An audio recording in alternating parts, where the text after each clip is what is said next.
Greetings and salutations and welcome to the second episode of this second season of Behind the Gamertag. I am your host, MazezRealm, and for this episode I am going to be talking about the recent patch for Black Ops 2 on both the PlayStation 3 and the Xbox 360. Now, for those of you who don't know, the patch did not only address the security issues that Theater had and the recent 10th Prestige glitch that is now fixed and is no longer able to be exploited. So that's a really good thing that came through with this patch.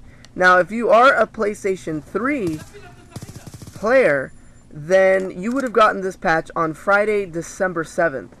And if you play on the Xbox 360 like I do, then you would have gotten the patch on Saturday, December 8th. So now that it is Monday, we see that the patch has gone live for everybody that is watching this video. And so I just wanted to address some of the changes on top of the security measures that I already mentioned that the game received. Now, a lot of those changes had to do with weapon rebalancing. Now, this was a hefty patch. If those people who have slower internet haven't realized already, this patch probably took a little bit of time to download. But it's a good thing because this patch addressed a lot of things. And the first thing that I wanted to talk about was the assault rifles that are in burst mode normally, and what the changes were when you use the select fire attachment. Now, you see here that I'm using the SWAT 556, or as it's known in real life, the SIG 556, and we all know that this weapon had no recoil at all when you had the select fire attachment. It was a laser before, and they added some recoil to it once the select fire attachment is added. So although there is added recoil to the SWAT 556 with select fire, it is still very manageable, as you can see here. And on top of that, it is also a very, very viable option. It's not nerfed to the point where it's unusable, and in fact, it's not nerfed to the point where it's even that noticeable. It still takes a little bit of skill to manage that recoil, but that's how it should be. It's very, very good. The other weapon that received a nerf as well with the recoil was the XM8, or as it's known in-game, the M8A1.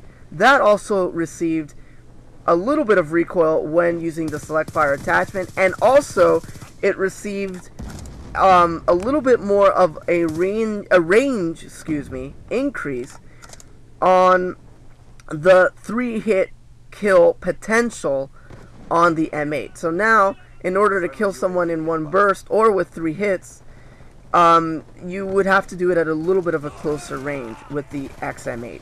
So that's a good thing, because the M8 would kill someone at a burst or 3 hits in really long ranges, and it's good that they kind of toned that down quite a bit with the XM8. The other burst fire weapon that needed, or single fire weapon that needed this, was the FAL, and we all know that the FAL with the select fire attachment was absolutely ridiculous, and now it is actually toned down to the point where it is still a viable option, but it's not overpowered like it was before. Now, moving on to shotguns.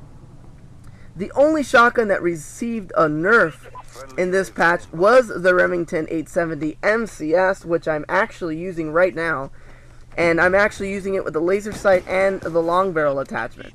Now, for those of you who don't remember, the 870 was slightly overpowered, not too much in my opinion, but now it's perfectly balanced and it fits the role that it was supposed to fit in the game, and it is still an absolute monster. And as you see here, the range is still very good, and I still could get those one-hit kills at a decent range.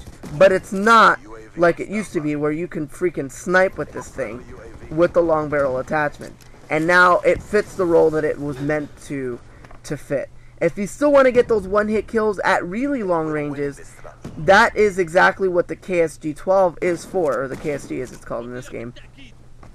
And that is a slug shotgun, so it is supposed to have really long range and one-hit kill potential, which is why the 870 was nerfed.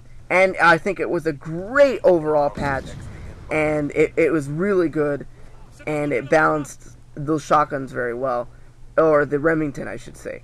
The other things that received some nerfs were the submachine guns.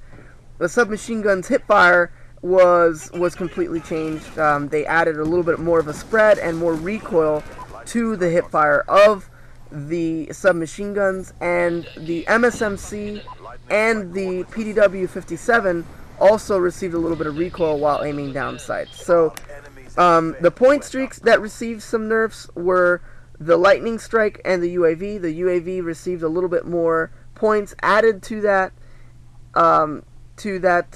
point streak progression, and of course the lightning strike received a delay. But overall, they're still very viable, and they're still excellent point streaks. So that pretty much covers the main weapon balancing and point streaks of Black Ops 2's new patch.